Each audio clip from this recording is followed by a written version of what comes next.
Good afternoon, members of the Sebastopol Rotary Club. I wanted to stop just briefly to say, first of all, I'm wishing all of you a very happy new year. Secondly, I want to thank you so much for having invited me to be one of your speakers during 2020.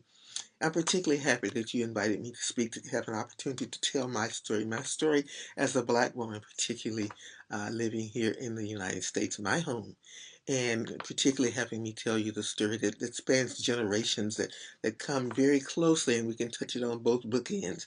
And we can touch it on the bookend from my enslaved great-grandparents all the way up to my quote-unquote now free grandchildren. And that was just an amazing history. It's often painful for me to even have to retell that history, and to retell it uh, alone. That means telling you my story without me even hearing your story, and making some assumptions about your story. And so I hope that as time goes on, we'll be able to share stories more, and you'll be able to look deeply into your own lives as well, and to really look at where do you fit, just as I talk about how I fit into this whole sphere of racial injustices that we know have gone on in this country for over 400 years.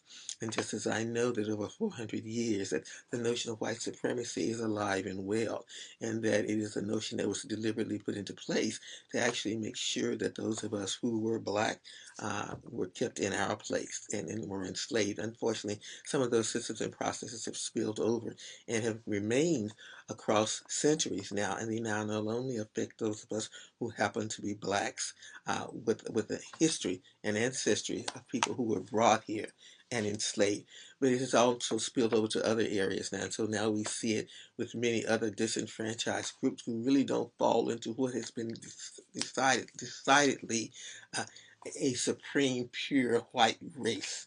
And so we know that it's time for that to change. And we're very happy to see that these kinds of conversations now are occurring, and they're occurring at a very frequent rate.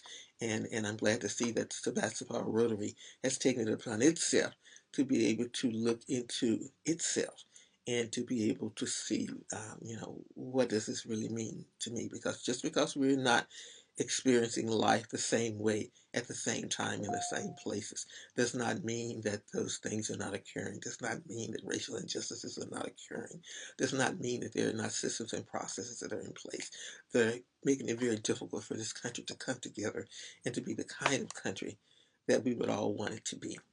And so, having said that, I just want to thank you again, and I hope to be in touch with you. I am emailing you a list of information as I had promised you that I would. So, thank you very much, and have a very good year. Bye bye.